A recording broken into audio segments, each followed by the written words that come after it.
ԵԱՏՄ անդամակցությունը չի կարող համատեղելի լինել Եվրոպական միությանը միանալու ծրագրի հետ։ Սա է Ռուսաստանի ուղիղ վերջնական պատասխանը, որին հաջորդում են հետևանքների մասին պարզ նախազգուշացումները։ Մոսկվայում առաջին անգամ բաց տեքստով լրատվամիջոցների ներկայությամբ ուղիղ տրվեց այդ հարցը, սա ինչ-որտեղ միգուցե նաև անակնկալ էր հայկական կողմի համար, եւ նրանք չէին սպասում, որ այդ ամենը բաց էսպես տեքստով կքննարկվի։ Ռուսաստանի Դաշնության փոխվարչապետ Ալեքսեյ Օվերչուկի հայտարարությունները փաստացի նախազգուշացնում են. Եվրոպական միությանը մոտենալը կարող է հանգեցնել ոչ միայն տնտեսական հարաբերությունների վերանայման, այլ նաև ավիահաղորդակցության դադարեցման։ Միջազգայնագետ Գրիգոր Բալասանյանը բերում է հարևան Վրաստանի օրինակը, որը շուրջ 10 տարի չուներ ավիահաղորդակցություն Ռուսաստանի Դաշնության հետ հենց նույն պատճառով, ապա զգուշացնում, որ սա կարող է աղետաբեր լինել Հայաստանի Հանրապետության համար։ Քանզի կապը Ռուսաստանի հետ մենք այլ տարածքով չունենք հնարավորություն ավիահաղորդակցություն իրականացնելու, հետևաբար մեր հայրենակիցների հետ է կապը կտրվելու եւ առհասարակ դա լավ բանի մասին չի խոսում։ Քաղաքագետ Արա Պողոսյանն էլ նշում է, որ Հայաստանի մոտեցումը երրորդ պետության արտապատվիրակելու երկաթուղիների կոնցեսիան բնականաբար առաջ էր բերելու ռուսական կողմից հակազդեցության։ Հիմա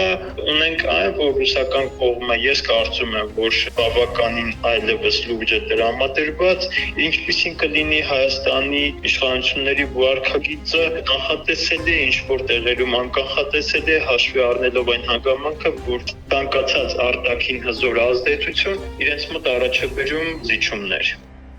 Խոսելով հնարավոր տնտեսական պատժամիջոցների մասին, Գրիգոր Բալասանյանը ամենազգայուն թեման համարում է գազի գնի բարձրացումը։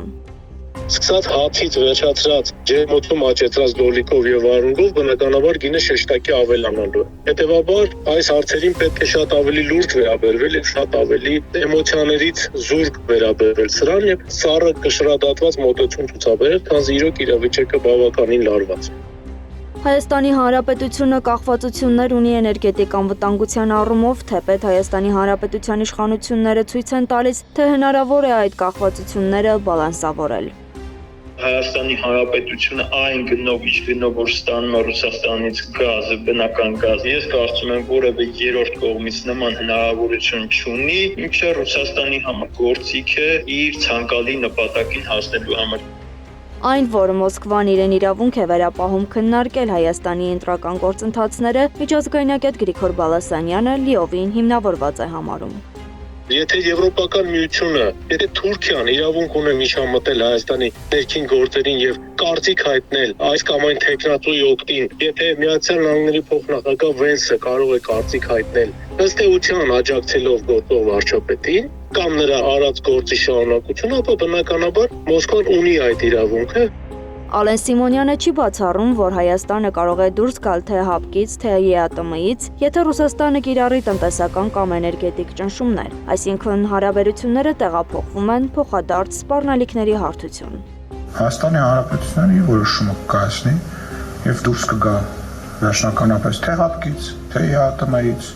Այդքան հեշտ է դուրս գալ թե ՀԱՊԿ-ից, թե ԵԱՏՄ-ից եւ միանալ Եվրոպական միությանը։ Զրուցակիցներս կարծում են, որ Եվրոպական միության անդամակցությունը պարզապես հեքիաթ է, որով իշխանությունը կերակրում է քաղաքացիներին։ Առնվազն մինչև 2030 թվականը լուրջ չէ այդ մասին բարձրագույն հայտարարություններ անելը, քանի որ Եվրոպան Հայաստանի հետ կապված դիրքորոշում չունի։ Ավելին, Եվրոպական միությունը պատրաստ է ընդլայնվել այն երկրների ուղղությամբ, որոնք ի վիճակի են վճարել։ Եվրամիությանը միանալու իրենց հերթին են սպասում Ալբանիան, Սերբիան, Մոլդովան, Ուկրաինան։